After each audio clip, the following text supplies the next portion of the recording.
Hello, dreamers, doers, believers, and achievers. I'm Dwayne Stiggs, and it's time for the Encouragement Show. This is the place to talk about your passions, products, and your possibilities.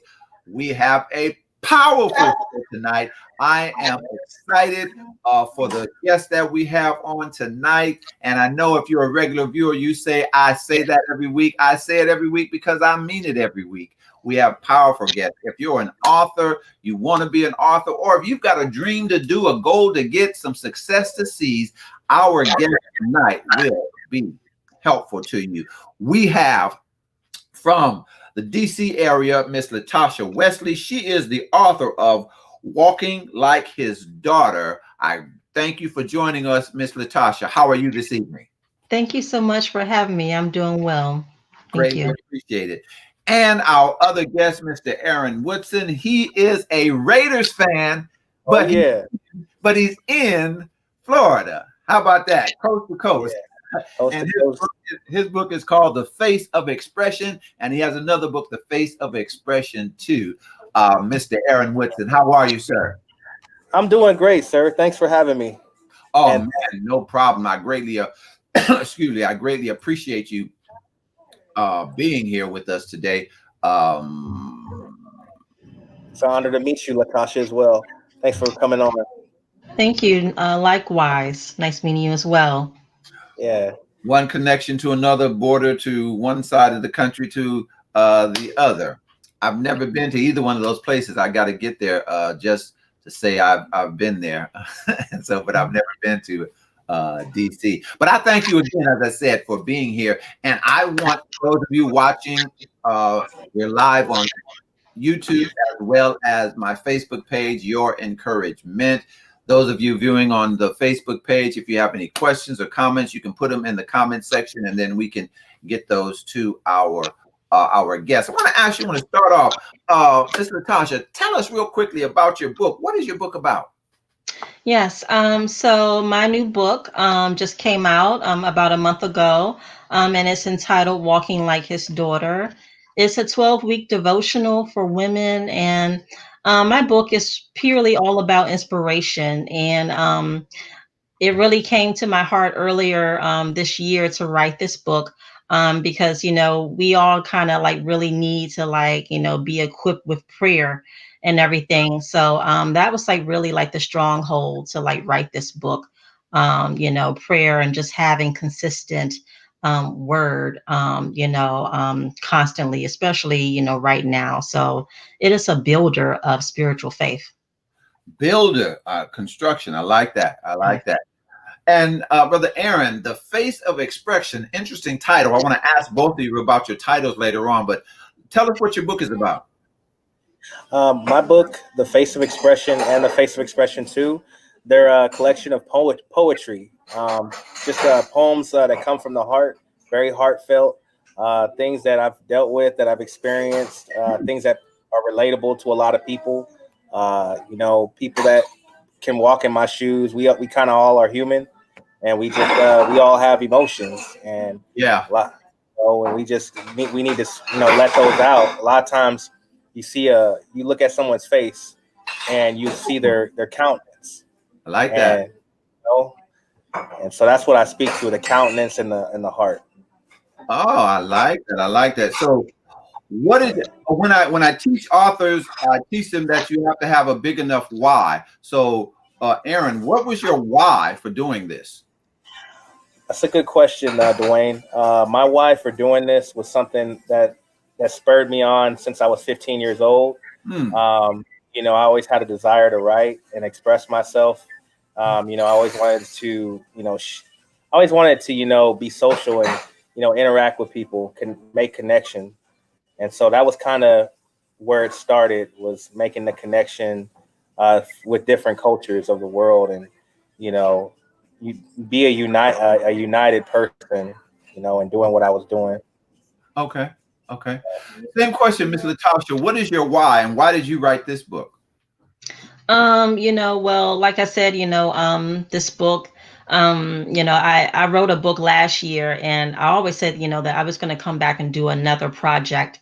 And I said, you know what, I need something that is going to tie into prayer and just consistency, prayer, affirmations, all of that. So that was like a real key point for me to write this book, was that I wanted to encourage others, because, you know, a lot of times, you know, we might not have that person in our life to encourage us.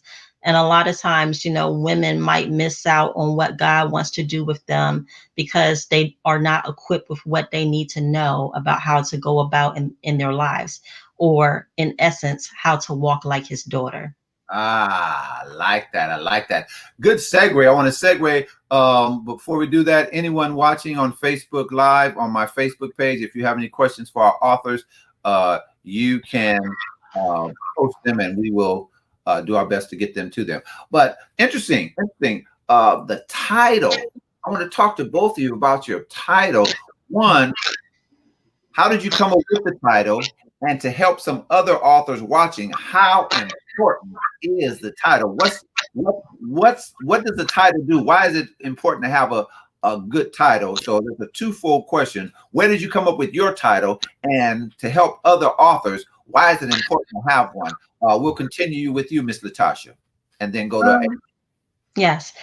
So for me, like, coming up with this title, you know, was just birthed out of the fact that sometimes, you know, we find ourselves imitating the walk of others. And we know that God has a divine path and walk for us to, you know, to get to our purpose, or to meet our purpose. And right. that, you know, in order for us to meet our purpose, you know, we need to start walking like his daughter. Like, we need to start following God intentionally. So that was like my strategy, or how I got to the point of writing this particular title to this book.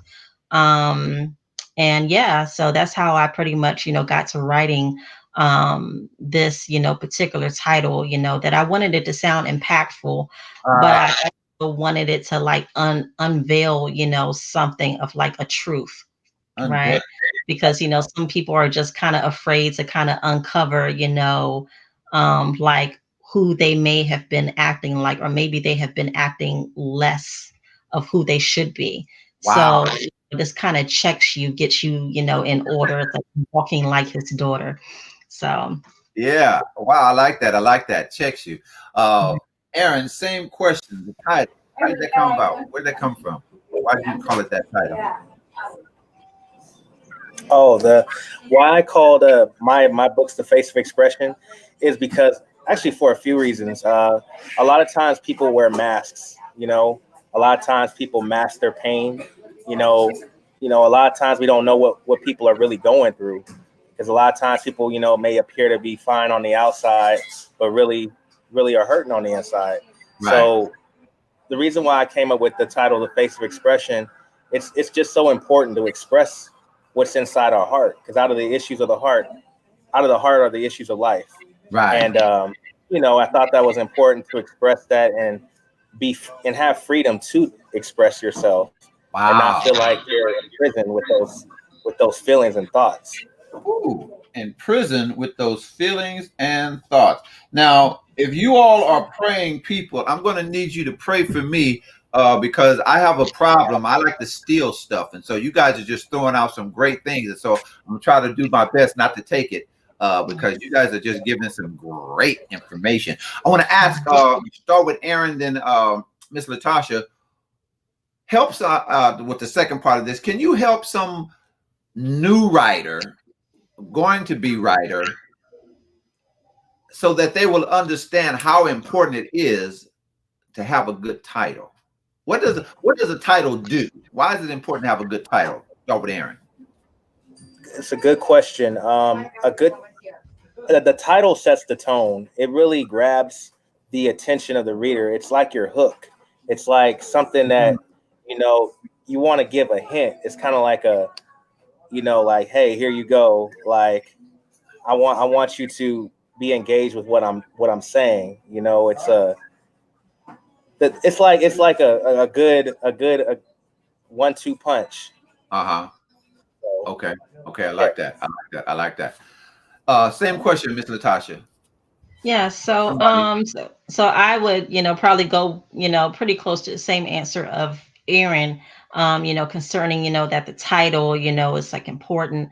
But the title also, brings out like a curiosity in us to find out more. Like it just kind of drives us to like want to know more or uncover what the book is truly about. So to have a good, title grabbing, type of title is like important to catch your reader or to catch your audience. I like that. I like that. And I like the hook, the things that makes them, get their that will get their attention when it's sitting on the shelf. Basically, is that basically what you're saying? So they Mhm. cause them to look at it again, to pick it up, because you got to cause them to pick it up and then look at it. So Right, right. that's great. Um, have you always wanted to write? I know, Aaron, you said that, since you were 15, you've been doing this. So what was it that sparked you? Same question for both of you. I want to ask this of you because there's some people watching. They've got something in them, but they don't know what it is, don't know what to do with it. So what sparked you to write and to, go on and get it done? Aaron. What sparked me to start writing was, I started really kind of with music. I used to listen to a lot of music, and I still do to this day. And when you listen to music, you hear the lyrics, of the song, and it Right. pretty much tells the story. And so, I mean, poetry for me is like a form of storytelling, and I like to tell stories based off of what I've experienced, what I've seen other people go through, or whatever inspiration that God gives me to write. Oh, okay. I kind of got a sense of music from you when you said the hook, because I used to work in that industry. So I said, okay, he's because I kind of made me think about, okay, is he a musician or a singer or whatever when you were talking about the hook to a song. I'm So, working on it. oh, go ahead then, go ahead. When Yeah, that when that music drops, we got to get you back. sir. So, Miss Natasha, have you always wanted to write? When did you start writing? What was the spark for that? Well, I, did a little bit of writing like when I was younger, but everything started to like open up for me about 2 years ago. I prayed on New Year's Day for God to use me. Mm, And that's I said, dangerous. yes, right? Yes, even when I felt like I had everything all together, I still felt like something was missing. So in that prayer, I didn't know what was about to occur. Like literally everything started to unfold for me, and it invoked a new passion in me that I had to minister in one way or another. And it's Right. funny because some people might tell you, well, oh, well, you're not qualified for this or you're not qualified for that. But in that moment, I was like unstoppable. So that's what really drove me to start writing. And I started to journal. So in the journal, I started journaling all of the occurrences that happened in my first book. And that's what kind of birthed, me into writing. I'm like, okay, so I wrote a first book, and now I'm about to write a second book, Walking Like His Daughter, to be more poignant. So it really started out, praying really Mm. to kind of like push me to this point. This all is like it's like a what I would call a transition for me, Oh, because yeah, because career wise, I'm a nurse, but I transitioned, completely into something else. And sometimes when we, have a metamorphosis, it really turns out to be a beautiful thing, when you find your purpose. So definitely, yeah. definitely. Interesting. My wife is a nursing instructor. She teaches at one of the local colleges here. When you said, nurses, that made me, think about that. So that's what she does. So yeah, transition. I want to ask you, ask both of you, but want to go to Aaron now. How much time passed from inspiration to publication for you? Well, it definitely was a process. You know, I served in the military. I mean, I'm an Air Force veteran. Okay. And you know, kind of pretty much I was writing, like I said, from age 15, and I didn't get published until 2 years ago, which is most recent. So it took me 20 years, but it took me 9 years to actually start the process. Okay. Why would you say it took that long, or you took that long? Just life? Just what was the reason? And I'm asking that because I want some people to know that, sometimes, because sometimes you hear people say you can write a book in 3 weeks. You can't write a book in 3 weeks. In reality, you can start writing, but it's not. Right. You're not going to go from inspiration to publication in 3 weeks. That's not going to happen. Yeah. And so, but sometimes, it takes time, and I don't want people to give up because it takes time, but I want people to take more time than they should by procrastination. So it took you that long just because of what? Just because of life? It was a mixture of things. Life. Sometimes, you'll have a thought and you might, sometimes lose track of your thought and you have to come back to it. And it's like, okay, just being patient with yourself and I like that. Yeah, it's a lot of times I've learned, especially in writing, don't try to force things on paper. Just let it flow. Be like water. Like a good quote from Bruce Lee: "Water's formless. Let it take shape." Right. I was watching something on YouTube that I think it was a clip from him, and I remember that quote. He said that, in there. So before we go to Miss Latasha with that, it took that long. Life happens, stuff happens. Why didn't you just quit and say, okay, I'm gonna go do something else? It's taking too long. What caused you to keep going, to continue writing and finally get it to publication, as opposed to just quitting and doing something else? Me? Yeah. Me, I'm sorry. What kept me going was basically faith, and knowing that I have a purpose. What God gave me a gift to use, and I wanted to use it to inspire people. And I would read my poetry to many people, and I got some good feedback from it. Good. And so the encouragement I received from people I knew or didn't know, having the courage to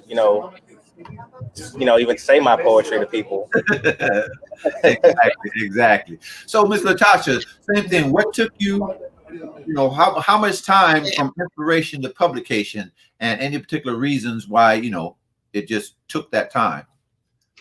Well, I would say my first book, Still Standing, Journey of Pain, Prayers, and Perseverance. I think it really only took me maybe 4 months to write that book. Mm-hmm.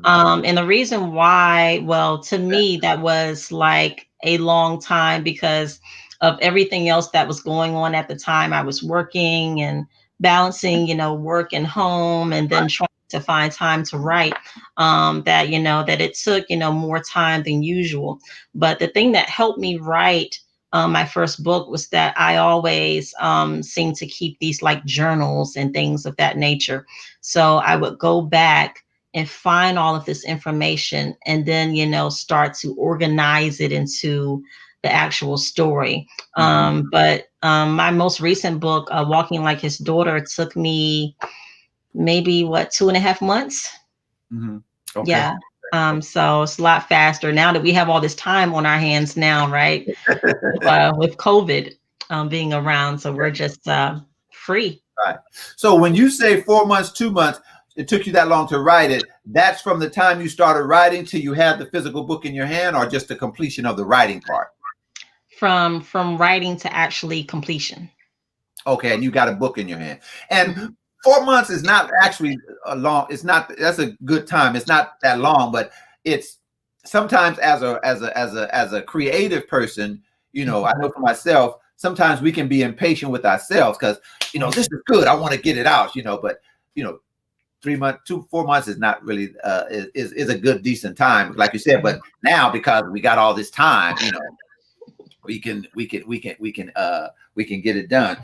Right. I want to ask you, what has been the biggest with this book or the other book for both of you? What has been the biggest hurdle in getting it done, getting it out, and how did you overcome it? We're going to go with Miss Latasha. The biggest hurdle in getting the book done, and when I say done, I mean writing, published, edit, published, and in somebody's hands. And how did you get over it? Yes, well, for me, I'm a self-published author. So doing all the work yourself is a real hurdle.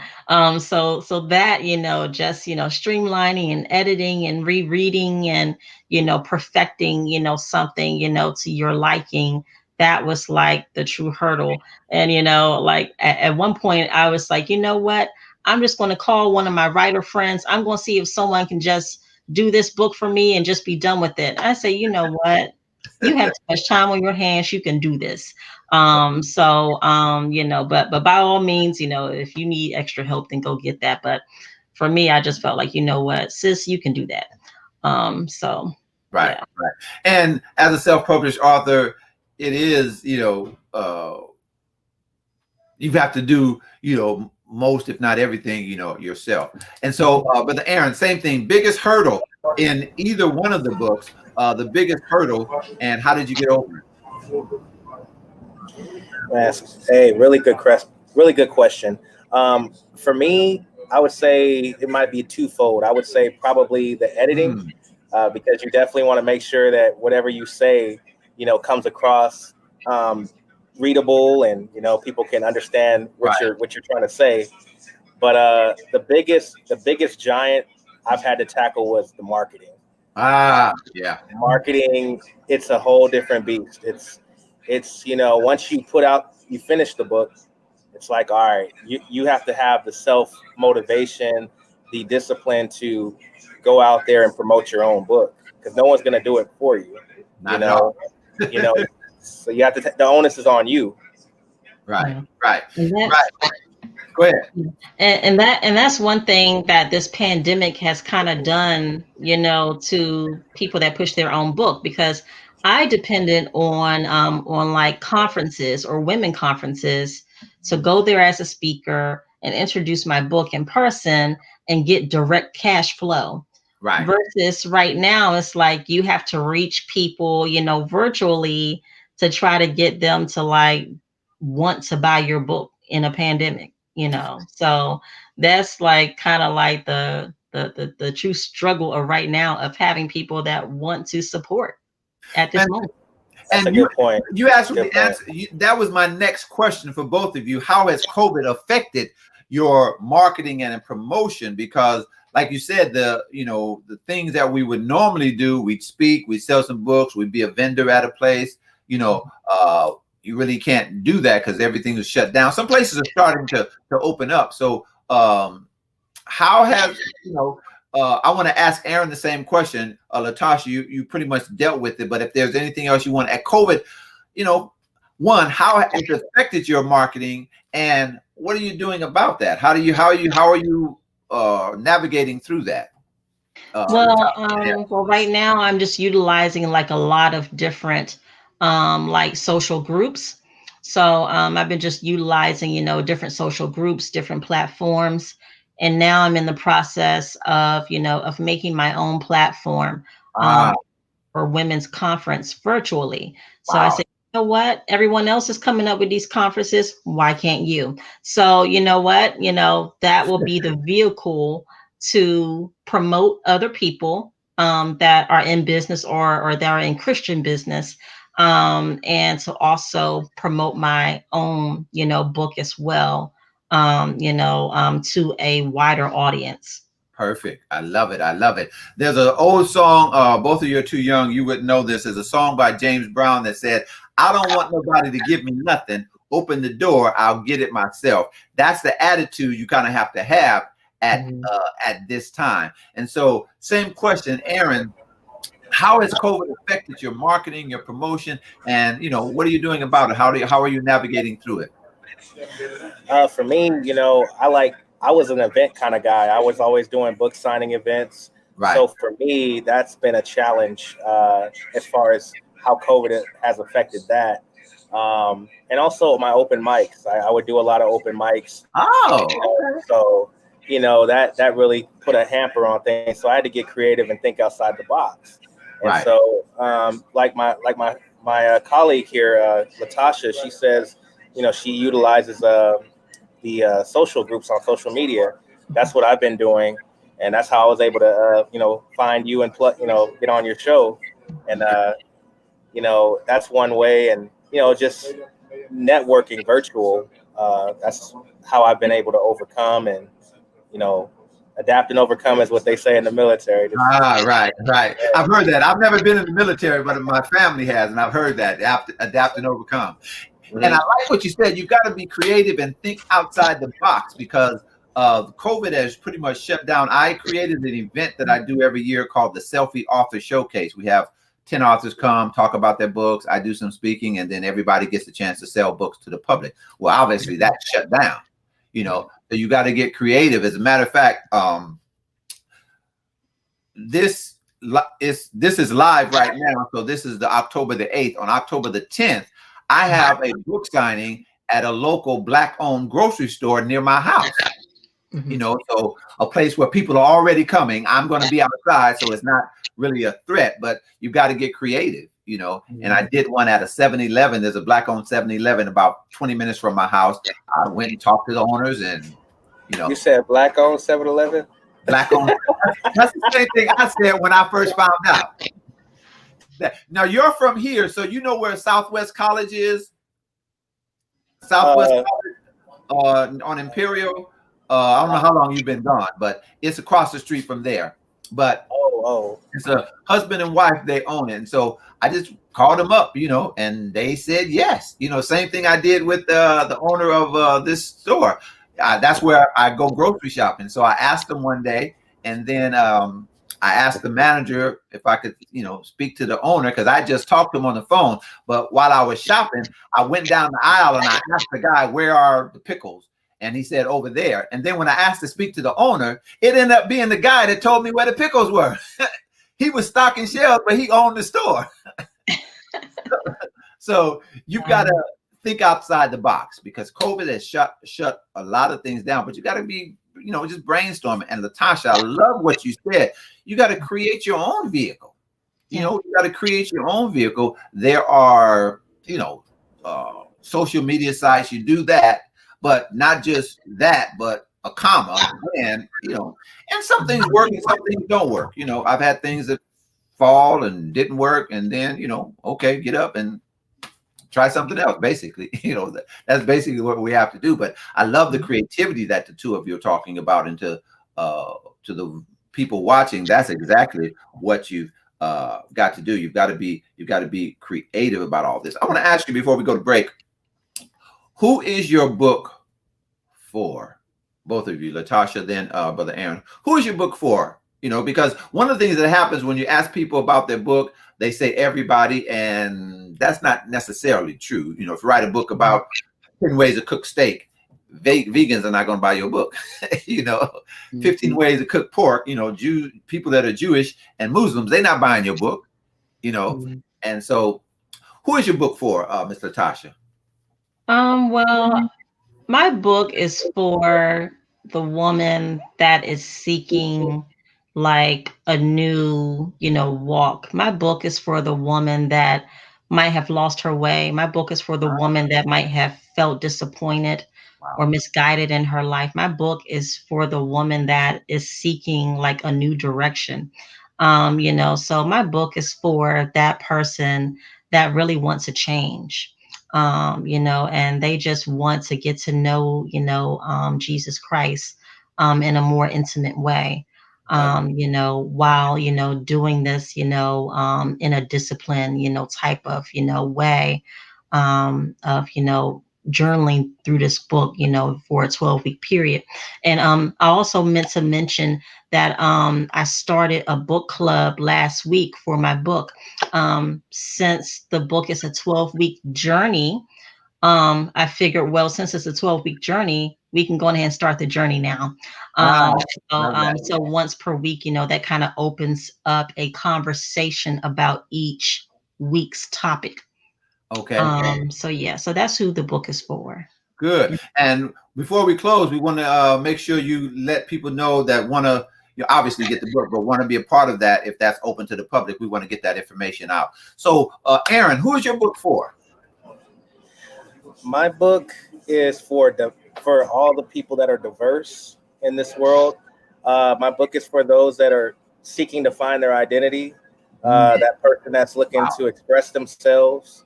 And my book is also for those that have a heart to love, that are brave enough to love, that are brave enough to heal, that are and that love God. Right. I'm listening to the both of you. What you're writing about, who you're writing to, was that a need that you had? For both of you, you're talking about writing to help women heal, identity and things of that nature. Was that something that you needed, and how hard was it to be transparent about that if it was, if it was you? So Aaron and then Latasha, if my question makes sense. Oh, it makes perfect sense. We all need healing in some form or fashion. Yeah. And for me, I know I needed healing because there were some things that I had to take inventory of, and that I needed to, get out on paper. Right. It's much easier for me to get it out on paper than actually just speak it out. You know what I mean? Right. A lot of people have that struggle. And the second part of your question, I believe you said, can you repeat that? I basically said, was it something that was a part of you, and then how difficult was it to be transparent, to talk about? Oh, yes. I'm sorry about that. No problem. The transparency, a little bit of trepidation, but for me, I just said, you know what, this is my truth. I didn't care what anyone else thought, as far as they have to.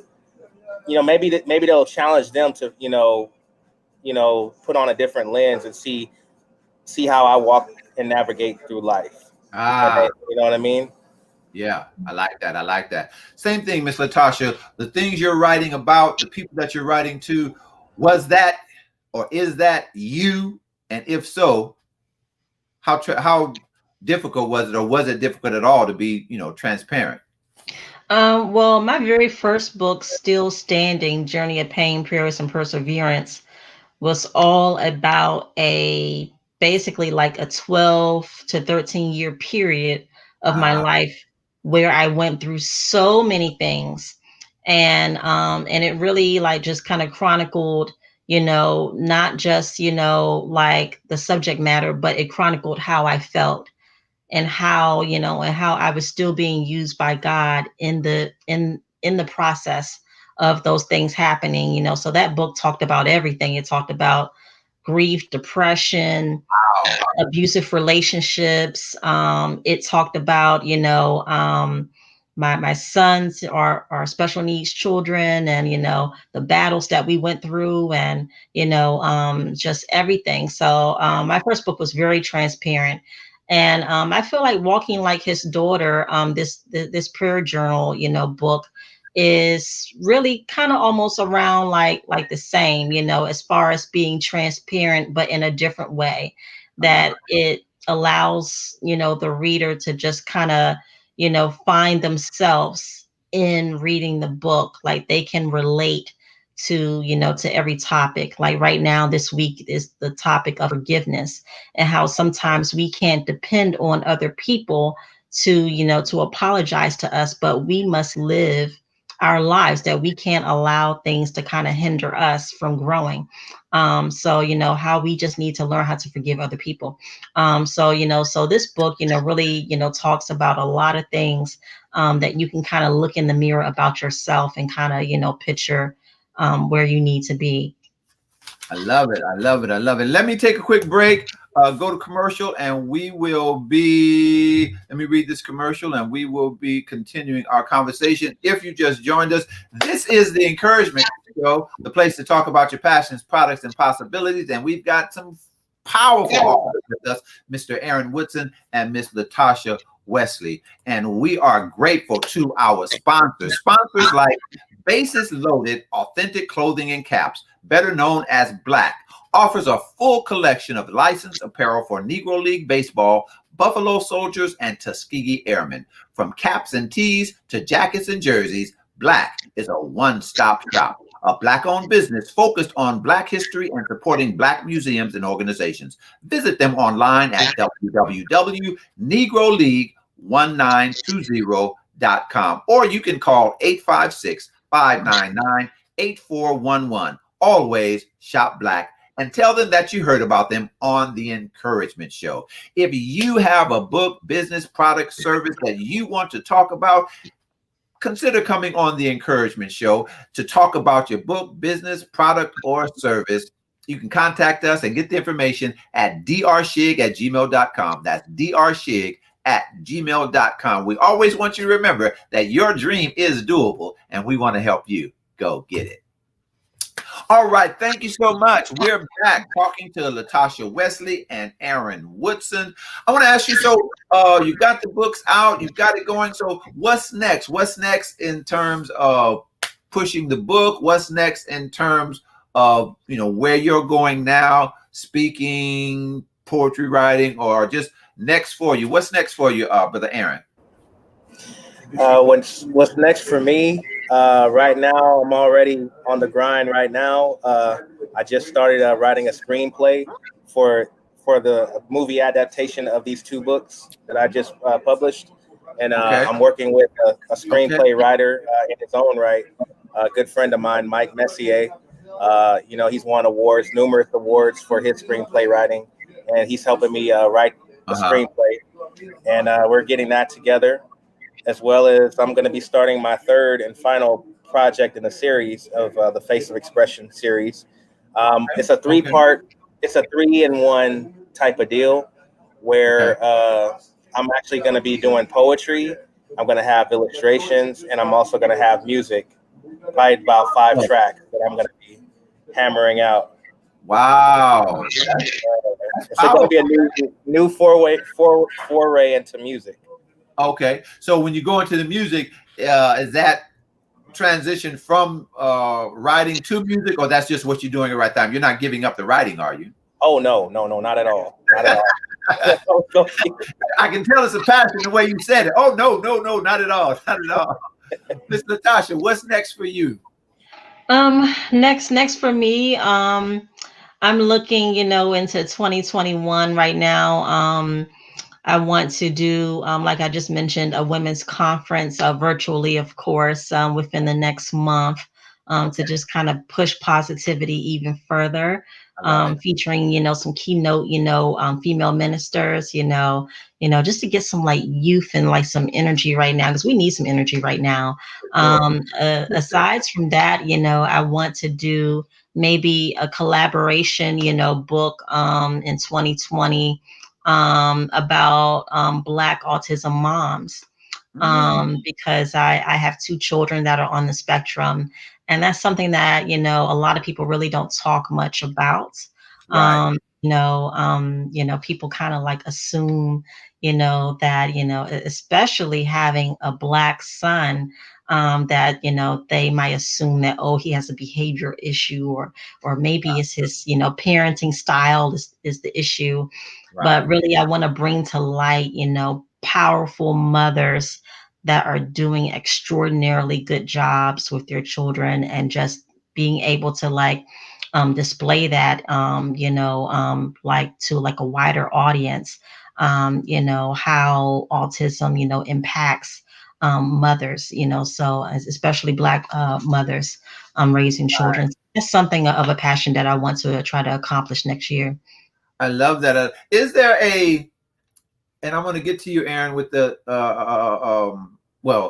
is there I don't want to use the word stigma, or just ignorance, lack of information, or lack of empathy as it relates to, people who are children, who are on the spectrum, who are autistic, whereby people can just, be insensitive or just assume the wrong thing? Is that an issue in that world? And is this something that you want to do something about? Yes, that it is a stigma, and it is, an issue, that people might assume a lot of things about autistic children. Like, for example, some people might assume that, if you're on the autism spectrum, means that you might not understand, what is going on around you. Okay. And, children, understand clearly. It's just that they might have a issue with the communication part, not being able to verbalize what they feel or Right. verbalize, what they want, but they have full knowledge. So that is something that I want to kind of like expose. And I'm sorry, what was the second part of the question? No, that was it. Yeah, yeah, It was a stigma to it. And is yeah, that the issue that you wanting to tackle with what you were talking about? That is yeah, great, because that's a yeah. great that's a great need. And I remember one of my favorite quotes from the late Zig Ziglar. He says, "You can have everything in life you want if you help enough other people get what they want." So by Yeah. what you're doing there is going to help a lot of people, get through that issue, that situation. Want to ask you to help somebody right now, both of you. And I'm quite sure you get this. I get it all the time. I want to write a book, but I don't know where to start. So, Aaron, the person asked you that question. I want to write a book, but I don't know what to do. I don't know where to start. Help them. Tell them where to start from your experience. Well, I mean, I get that question a lot, and from a lot of people that they want to write. They say me or other authors that have pretty much gained some success. They want to get started. So the only way to get started is to actually start. And Right. and I tell them, hey, just write your story, right? Whatever you got to do, do an outline, or do a rough draft, and then have somebody look over it, and then from there, when you're ready to publish, whatever route you decide to go, whether it be the self publishing route or the traditional way, Right. to see what best fits you, and get guidance, and just push forward. Don't like keep putting it on the back burner. I like that. I like Yeah. that. I like that. Miss Latasha, same question, because I'm quite sure you get it all the time. And so what do you tell them? I want to write a book. What do I do? Help me. Yes. Well, for me, I feel like, if you truly want to write a book, you need to tap into your passion. Ah, So you need to discover, what is it that you are truly passionate about? What is it that you just have to do? And for me, it was, like, hey, you know what? I have to get this message out about ministry and, like, following Christ and everything, and it wouldn't leave me alone. So with that, passion, will drive you to write even when you feel like you don't have any energy left in the say tank. that. It will push you continuously. And I have done this plenty of times where I have gone to sleep and I have woken up in the middle of the night and something has came on my spirit and I could not leave it alone. I was like, you know what? I got to get up. I got to write, this down, because if I lose it, I might not be able to catch it again. But I also like to do voice recording. So if I'm not journaling, I like to keep, my phone handy. So if I catch something, like, out of nowhere, then I can just record it. Say, you know what, girl, that is good. Go ahead and say that into your phone. And I record it just so I can have that. It's like, okay, I'm gonna, when I get a quiet time, I'm gonna be able to go back to that particular, word or like message, and go ahead and write it down Right. and see what I can do with it. So, And that's so important. That's so important, because I was telling someone the other day that creativity is not convenient. mhm. It pops up at the most inconvenient time. I have a tablet by my bed, and I might be up, an idea hit me, and I'll write it down, and I've been married 38 years, so my wife is used to it now. She just Congratulations. Yeah, thank you. Yeah, so she's, Blessing. I'll turn my phone on, so I use the light on my phone, and then she knows what I'm doing. So she don't even turn over or either by. She just still sleep, going about her business, But because it's not convenient, it happens, and you have to be able to capture that. I love what you said. You got to be able to capture that, so you don't lose it. Because I get mad when I lose an idea and I thought and I can't get it back. Right. And you never know what you're losing. You mentioned self-publishing. Aaron, are you self-published? Actually the both of my books, they're actually through an actual publisher. Okay. Traditional. Okay, I want to ask both of you.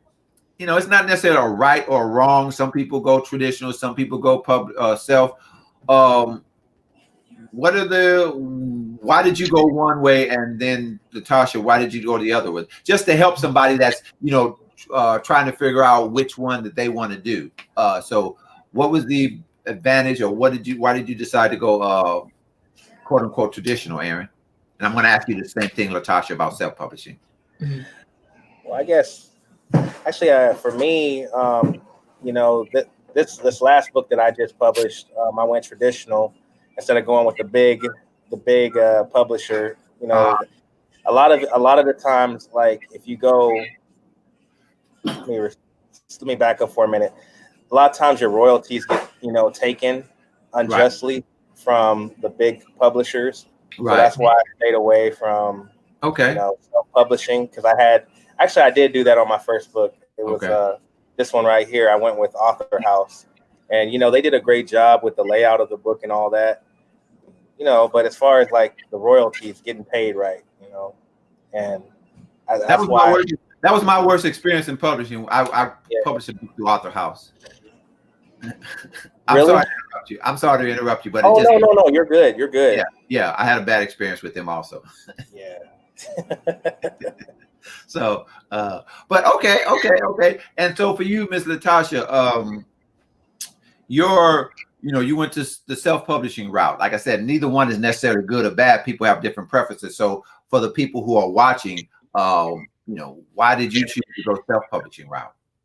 Well, I think for two reasons. Number one, I wanted to prove, I guess, to myself that I could do it. Like myself, like sometimes, you just have a proud ego. So I'm just one of those folks that, girl, you can do it yourself. So I am just like a creative mind. And I'm like, you know what? I can't relinquish power to anyone to do anything for me, because, that's that type A personality. Right. So that was one. And then secondly, I wanted to control how much money went into me actually producing the book.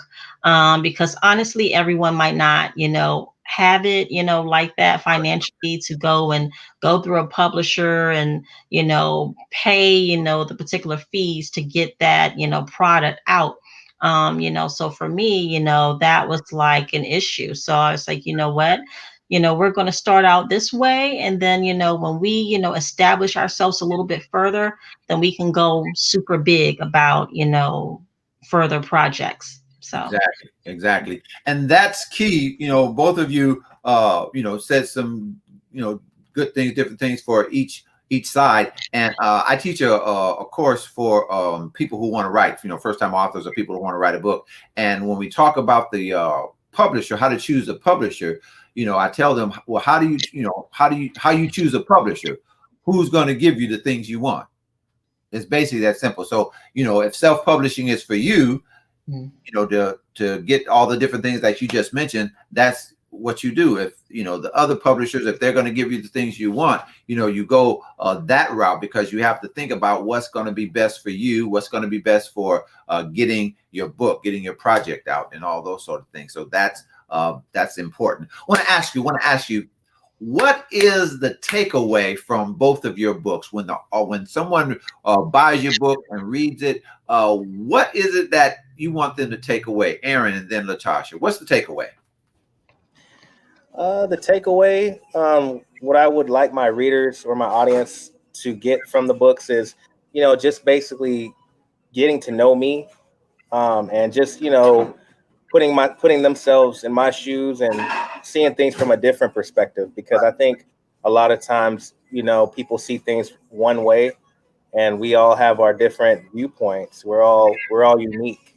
Right. And I just you know I always try to come from a place of love and real raw emotion. Right. Like my sister said, passion. Right. It's important to drive that home and show your truth, and be transparent. And I've gotten some pretty good responses Good. from people reading my book. I've Good. had some mixed ones, but for the most part, positive. That's good. Ms. Latasha, same question. What's the takeaway? What do you want your readers to take away? Well, I want my readers to take away, the fact that God loves them. Okay. And that, I want women to know that regardless of what is going on in your life, that when you decide to follow Christ, that, that's when everything changes. That's when there's a shift made in your life. And I want the reader to know that when you follow God, that it will allow you to walk freely, faithfully, and fearlessly as He has called you. I love it. I love it. I'm going to have to send you an offering for that, because I'm going to preach that. Yes, yes. An offering for that. Freely, faithfully, and fearlessly. I love it. I love Yes. it. That is powerful. That is powerful. I want to ask a question, and we got a few more minutes. Well, there's two. Oftentimes, in my experience and other writers I've talked to about the support or the lack thereof. And so I want to ask this question not as a negative or complaining, but just to empower people. Help somebody understand that they're not going to get all the support that they wanted from, that you thought your cousin was going to buy your book, your sister was going to buy your book, and she didn't. And we can't be mad at them. So help somebody understand that that's going to happen and how they get over it. So when you finally got the lesson that, all of your friends, all of your military buddies, all the church members, they weren't going to buy your book. When you got over that without being mad or getting over being mad, help somebody understand that, and so that they can get over it also. Aaron and then Latasha. Yeah, I definitely would love to unpack that. A lot of times, it's just like going to a restaurant. You order something off the menu. People order what they want to order. People have preferences. Everything's an acquired taste. Right. And that's kind of how it is in the reading world. And for me, I definitely would like, in a perfect world, I would love if everybody loved my book. But I know I'm a realist. And so I realized that,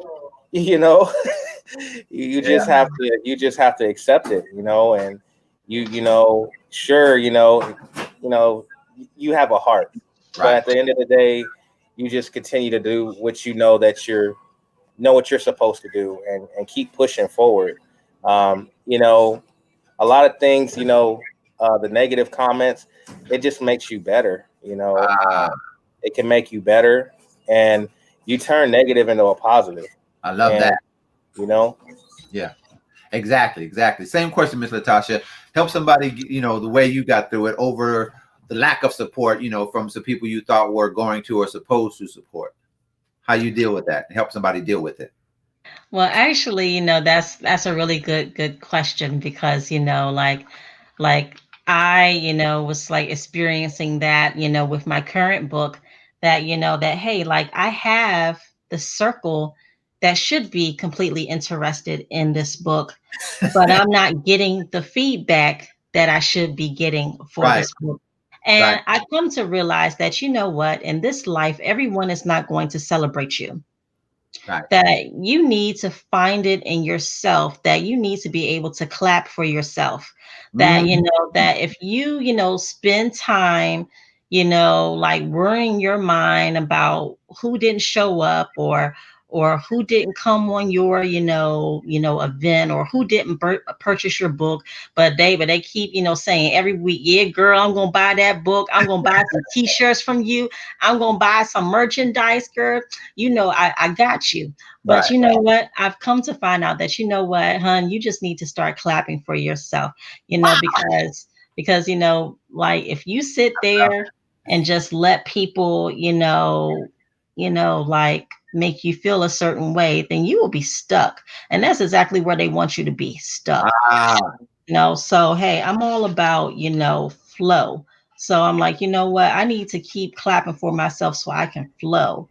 Okay. Let it go, let it flow. So let it that's go. just, how I I love kind of, deal with it and manage, I, that, hey, I onward. love it.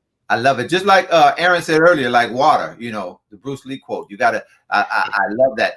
Real quick, I learned that lesson, and I've learned that there's three types of people: those that don't, those that won't, and those that can't.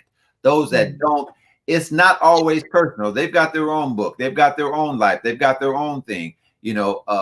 And what you're writing about is just not interesting to them. Interesting to them. They're not. It's not personal. And then those that won't, because they're mad that you did. They're upset with themselves. And then there are those that can't. And this really helped me. I remember hearing a story by Bishop T.D. Jakes. He talked about giraffes and turtles. And as it relates to perspective, giraffe's perspective, they look over the wall and see what is, but a turtle's perspective, he's just looking at the wall. Giraffes see what can be. Turtles look at what is. And so a turtle can't see what a giraffe sees. And so we've got to stop getting mad because we're expecting giraffic behavior from turtleistic people. And so that's a word right there. We keep telling giraffic dreams to turtleistic people. So and it took me a while. It took me a while to learn that. That doesn't make them bad people, but they can't see what we see. Right. So I'm not going to stop. I'm going to stop expecting you to see over the wall, and you can't see over the wall. And so it helped me grow. It helped me stop getting upset with people. And so just have to clap for myself. So when I finish this, I'm going in the other room where my wife is. I'm just gonna stand there and do like this. And so the two of us, we're gonna start clapping for ourselves. So as soon as I do this, she's gonna do like that, and we're gonna be clapping for ourselves. And so yes. We've got a few minutes. I want you to just quickly tell us about your book, where they can get the book, and how people can contact you. I want you to help somebody. Tell them about your book, why they should get the book, where they can get the book. And so I'm going to start with ladies first, Miss Natasha, and then Aaron. Yes. Well, again, my book, Walking Like His Daughter, show that to you guys. If you can see, Walking Like His Daughter, the 12-week journey devotional is all about inspiration. It's all about, finding out who you are in God's eyes. And, this book, will develop you to like realize your potential. And, this book is all about, walking in royalty, like I said, walking freely, faithfully, and fearlessly as God has called you. And my book can be purchased on Barnes and Nobles as well as Amazon. For my social handles, you can follow me at latashawesley.com. And I'm also on IG at Victory in the Vision. That is my social media ministry. I try to give a word at least a couple times a week, a word of inspiration. So follow me there as well on Facebook. And I just, pray that this book becomes a blessing to someone. My book has, not only a book, but it also comes in the Kindle version as well. Right. So I pray, that this book impacts someone's lives. Praise God. Aaron, same thing. Yes. My books, guys, my books, The Face of Expression and The Face of Expression 2. They're both books of poetry, collection of poems. They just pretty much take you on a unique journey around and talking about my life and also how it can affect your life. It also talks about, the struggles we go through, finding your identity, taking accountability for yourself, and also getting new believers to learn more about God, and just loving one another, and just you can find these books. You can find both these books on my website. It's www.awoodson.thepoet.com, and you can also find them both on Amazon. I have them both on paperback and ebook platforms. And my social media handles are on my IG is Woodrock WOODROCK_707. My Facebook is Aaron Woodson, AARON, last name Woodson, WOODSON. Twitter is Woodson, WOODSON _Aaron, AARON. And the reason why you should buy these books is these books right here are going to challenge your perspective, and you're going to get to know the reader's perspective by engaging and putting yourself in my shoes. Very good, very good. When we go off the air, I need you guys to hang on for a second. We have been listening to Mr. Aaron Woodson and Latasha Wesley, awesome authors and people concerned about giving inspiration and information that helps you reach your destination. That's what their books do. They impact your life. So go out and get their books. You can contact them. They've given their information. And so I want to thank you for being with us tonight, Latasha and Aaron, and all of you who have been viewing the Encouragement Show. Thank you for being with us. You can continue to follow me on Instagram at EncourageMan, the letter N, Courage Man. You can watch some of our videos. We have encouragement videos 3 times a week. So you can watch them on my encouragement page. This page, Your Encouragement, MINT, because sometimes people need a breath mint, sometimes they need an encouragement. You can also find me on YouTube, The Encouragement Show, or Dwayne Shig Encouragement. And if you want to contact me, I can be reached at drshig@gmail.com, drshig@gmail.com. If you have a book, you have a vision, you have a dream, our guest helped you and pushed you and encouraged you, giving you the things that will help you continue. And I trust that something was said that helps you in some way. And as always, I thank you for watching The Encouragement Show, the place to talk about your passions, products, and possibilities. If you want to contact me, again, I can be reached at drshig@gmail.com. I want you to remember that your dream is doable. You need to go and get it. Stay encouraged. Be blessed. Bye.